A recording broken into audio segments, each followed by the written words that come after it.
Greetings, ladies and gentlemen, to this Tier 7 game in the T29, American Tier 7 heavy tank, and what a lovely machine it is too. We're here on the airfield map, and this is going to be... RNG is going to have its part to play in this game, let's put it that way. Yeah, I think that's probably the best way of introducing it. I don't want to give too much of it away. So, I'm in a top tier heavy tank, and I am therefore going to go up to about the sort of E6 region. I do have the gun depression, so that I should be able to use that position without too much difficulty. And one of the first things you immediately see about the T29 is that it's not the fastest machine in the world. It's a little bit ponderous.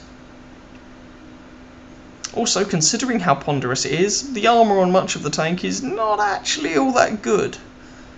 And the DPM on the gun is not great, and it's not very accurate. So what is good about this tank? Well, the front of this turret is armoured like Fort Knox. And the gun, while its accuracy may be dodgy and while its DPM may be rather dubious, does have a very healthy 320 alpha damage. The aim time is not terrible, and the penetration is pretty nice at 198. With this top 105mm gun.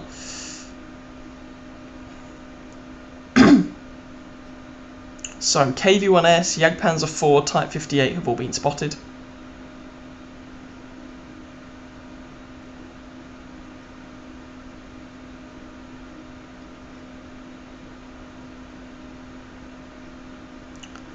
And hopefully we can do something here. Now, that gorilla, pay attention to him.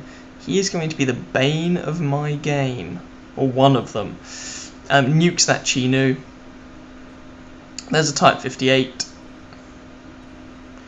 My armour's more than a match for the Type 58. If this KV-1S would kindly move, I'd do something about him, but KV-1S, I think he's just trying to get himself into a position to actually deal with the guy, and I have a Chaffee to worry about across there in the distance. KV-1S polishes off there, KV-1S. And hello Mr. Chaffee, how are you today? Probably not feeling better for that shot. Oh, we just lost a VK, so it's currently 1 kill to 2 in the enemy team's favour. IS kills a Stug 3, levelling up the scoreboard. Remember that grill? He just took out our KV-1S. 2 kills to 3. Now I don't want to go around that corner because that Chaffee can just lay shot after shot after shot into my side armour, and that's not particularly good for my health. Going around here is not without its risks, however there are often tank destroyers sitting at about D2, and they could quite easily start putting shots into me and really make my life quite difficult. There's another casualty, 2-4. Churchill 3, why is there a Churchill 3 in this game? Churchill 3 has platooned up with a Churchill 7 because he's not very clever. Churchill 3, one of the best things about it is that it gets modified matchmaking, so that usually the worst matches it sees are tier 6 games. PZSFL, I put a shot into him and then back the hell off while I reload. You can see this gun has a pretty darn long reload. PZSFL dies, I bounce a shot, poke out, put a big one into the Churchill 3 and bounce another shot into the bargain.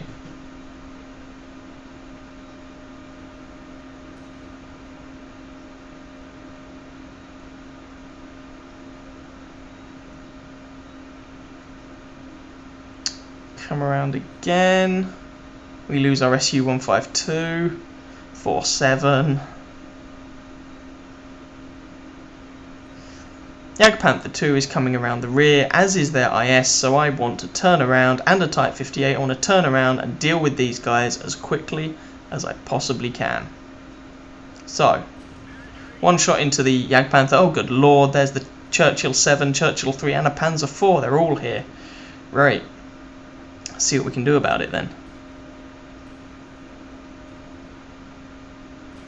Finish off the Churchill Mark III, that leaves the scores 6 kills to 8. Now these guys pushed through this gap, but because I was here, because the KV-1S was there, that allowed us to catch these guys in a nice bit of crossfire.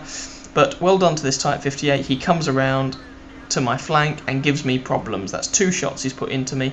I put a big one into him, but nonetheless well played to him. Trying to just show him my turret armour now, and I finish off that Type 58 for my second kill.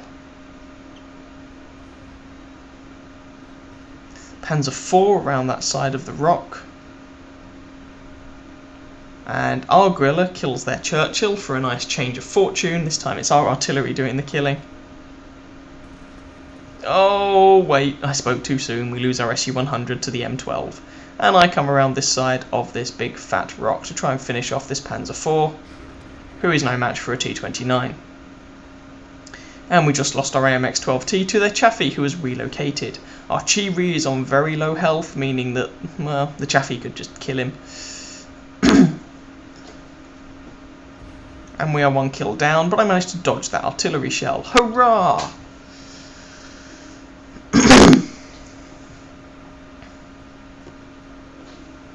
Someone's asking if the Chaffee's an admin. I don't know why they're asking that. WNG, that's not, as far as I know, the Wargaming clan.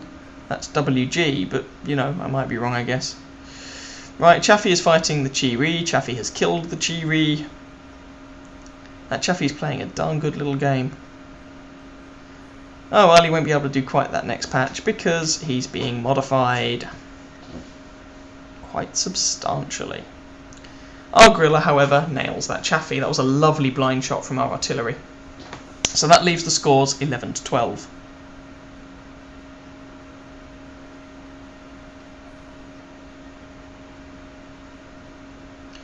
I'm just kind of pondering what to do here.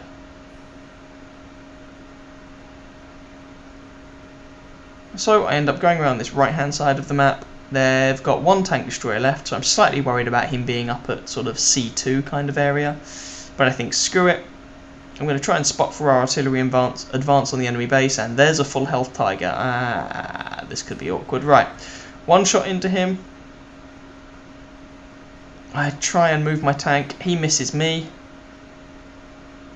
Trying to just show him my turret armour. 2nd shot into him.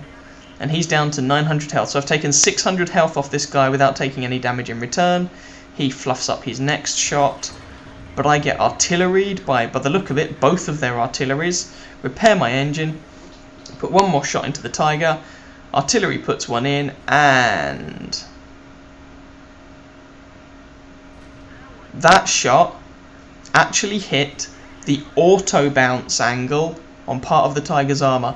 Now, it didn't occur to me the Tiger would have an auto bounce angle at the time. That was actually a poorly aimed shot, but it was still unlucky. That one bounces. Now, it showed a bounce marker. The crew said it bounced, but I think actually looking at the post-battle results, it actually got eaten by his track. There was RNG just screwing me over a little bit, and that was really irritating.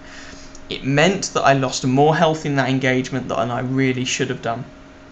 But the Nashorn just gave his position away. He's killed our Grilla and is now going for our S51. So I head back to, oh my god, there's an artillery piece behind me, it's an M12. Right, I don't head back to base just yet, because I need to nail this artillery. Right, we just lost our S51. Remember that grill? God damn it. He, oh, that shot misses. Yeah, he manages to land a shell near me, leaving me on 209 health. I missed my shot on the M12, back off. But the M12 is just going around there. So I put a shot into him on the basis that, oh Jesus, he wouldn't have been very quick to aim. He takes his shot, gets a near miss on me, leaving me on 33 health. I come round the corner and execute him. Now, here's the problem. The Grilla is by our base. No, sorry, the Nashorn is by our base, not the Grilla. Sorry, ignore me. Right. S51 tells me that Nashorn is a 1-shot. Okay, cool. So I was thinking of going with high explosive ammo. I'm being a little bit careful around here.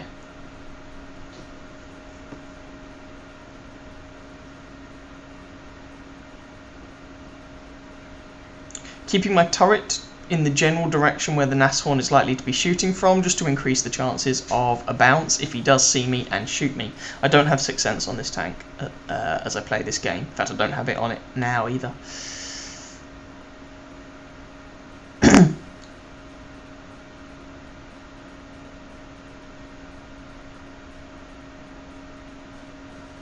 And, oh, there's the Nashorn. Balls. 298.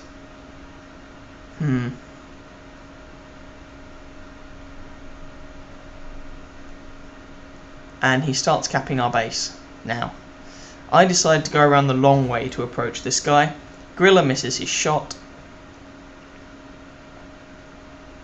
I decide to load armor piercing. Why? Well, he's on less than 300 health, which means most of the time I should kill him with armor piercing or high explosive, but high explosive requires me to be more careful about where I aim my shot, and it also won't go through soft, destructible cover, whereas armor piercing can.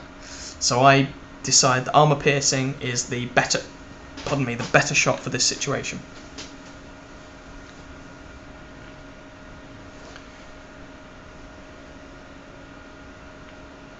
So, come up here.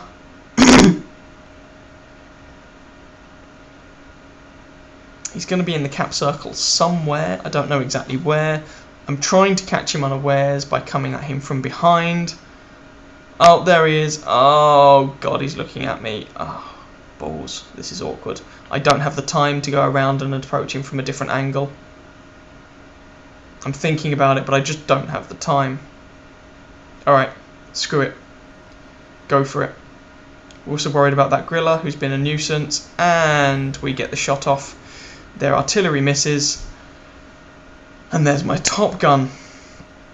So, now, I assume the enemy artillery is still over by his base.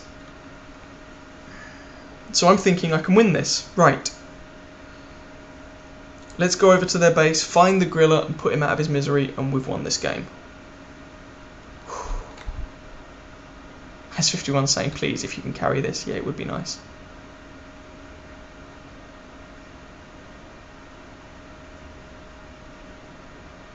And there's the artillery.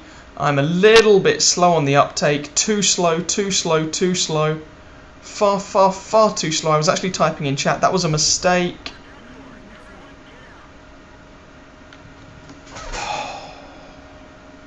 And the Gorilla got very lucky with that shot. Why do I say the Gorilla got lucky with that shot? Okay, so I was moving across his gun arc, which means that he has to keep moving the gun barrel to track me and fire at me.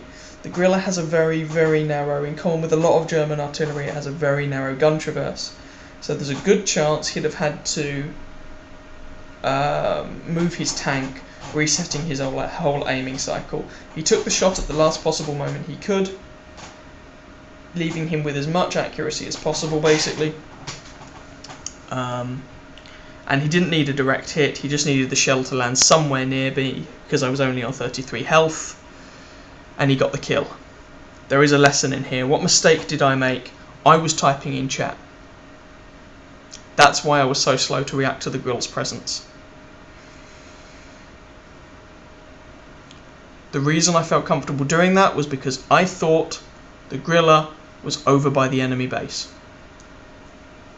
I lost this game because I was typing in chat.